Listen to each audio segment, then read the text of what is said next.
भगवान शिव ने रुद्र रूप धारण करके कैलाश में निवास प्रारंभ किया।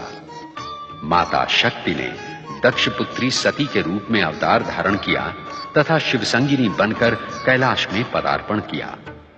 अनेक लीलाओं के उपरांत शिवसंगिनी सती की 27 बहनों का विवाह अत्रि अनसुया पुत्र चंद्र से हुआ। चंद्र अपनी प्रियतमा रोहिणी के मोहजाल में फंसकर दक्ष शाप से पीड़ित होकर रोगी बना एवं शिव की आराधना से पुनः स्वस्थ हुआ। इसी प्रसंग में भगवान शिव के प्रथम ज्योतिर्लिंग सोमनाथ ज्योतिर्लिंग की स्थापना हुई। तत्पश्चात शिव के अपमान से दुखी सती ने दक्ष यज्ञ में आत्मदाह करके सतीत्व का अनुपम उदाहरण प्रस्तुत किया। शिव वैरागी बनकर तपस्या में लीन हुए। ब्राह्मण वेदव्रत तथा बालक श्रीकर की भक्ति से प्रेरित भगवान शिव ने दूषण राक्षस का संहार करके महाकालेश्वर ज्योतिर्लिंग की स्थापना की। नर नारायण ने अनुपम शिव भक्ति का उदाहरण प्रस्तुत करते हुए भगवान शिव की आराधना की और फलस्वरूप हिमालय पर केदारनाथ ज्योतिर्लिंग की स्थापना हुई। राजा मांधाता ने विंध्याचल पर शिव की आराधना की। भगवान शिव प्रसन्न हुए तथा ओंकारेश्वर ज्योतिर्लिंग प्रतिष्ठित हुआ।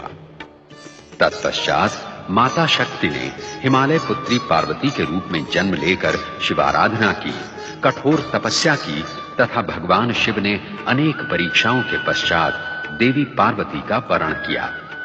इसी बीच असुर कुल में महाशक्तिशाली तारकासुर उत्पन्न हुआ, जिसे ब्रह्मा द्वारा शिवपुत्र के हाथों मरण का वरदान प्राप्त था। अनेक प्रार्थनाओं एवं प्रतीक्षाओं के पश्चात शिवपुत्र कार्तिकेय विचित्र परिस्थितियों एवं परिवेश में उत्पन्न हुए। 6 कृत्तिकाओं तथा देवी गंगा द्वारा उनका लालन पालन हुआ। समय आने पर शिवपुत्र कार्तिकेय के हाथों दुष्ट तारकासुर का संहार हुआ। तत्पश्चात माता पार्वती की पुत्र कामना गणेश के रूप में फलीभूत हुई।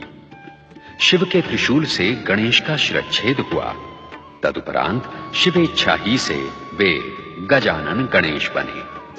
कार्तिकेय सदा के लिए दक्षिण के श्रीशैल पर्वत पर चले गए। उन्हें पुनः कैलाश लाने के लिए शिव पार्वती को भील भीलनी, अर्जुन एवं मल्लिका का रूप धारण करना पड़ा और इसी प्रसंग में मल्लिका अर्जुन ज्योतिर्लिंग की स्थापना हुई। भगीरथ की आराधना सफल करके शिव ने गंगा को शीश पर धारण किया तथा गंगाधर बने। गंगा के द्वारा सहस्रों सगर पुत्रों का उद्धार हुआ। ऋषि गौतम तथा देवी अहिल्या की आराधना से प्रसन्न होकर भगवान शिव ने त्र्यंबकेश्वर ज्योतिर्लिंग की स्थापना की। गंगा, दक्षिण की गंगा गोदावरी बनी। अपने प्रिय भक्त सुप्रिय का उद्धार करने हेतु दारुक राक्षस का वध करके भगवान शिव ने नागेश्वर ज्योतिर्लिंग की स्थापना की। अभिमानी रावण का गर्व हरण करके शिव ने देवताओं की प्रार्थना पर आरोग्य प्रदायक वैद्यनाथ ज्योतिर्लिंग की स्थापना की। शिव ने विष्णु अवतार श्री राम को लंका विजय का आशीर्वाद प्रदान करने हेतु दक्षिणी समुद्र तट पर रामेश्वर ज्योतिर्लिंग प्रतिष्ठित किया।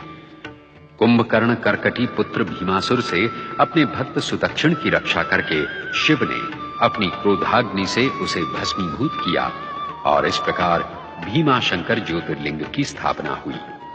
और फिर अपनी आराधिका घुष्मा के दुख का अंत करके शिव ने उसके मृत पुत्र को पुनर्जीवित किया और घुष्मा की प्रार्थना पर घुष्मेश्वर ज्योतिर्लिंग प्रतिष्ठित हुआ। शिव महापुराण की महानता एवं महिमा का संपूर्ण वर्णन एवं प्रदर्शन असंभव है। हमने तो अपनी शिव भक्ति को ही इस धारावाहिक के माध्यम से शिव चरणों में समर्पित किया है। शिव महापुराण के इस अंतिम दृश्य में भगवान विष्णु के अंशावतार बाल ऋषि सनत कुमार शिव महापुराण का दार्शनिक महात्म्य उन 6 अध्येता ऋषियों के सम्मुख प्रस्तुत कर रहे हैं जो शिव दर्शन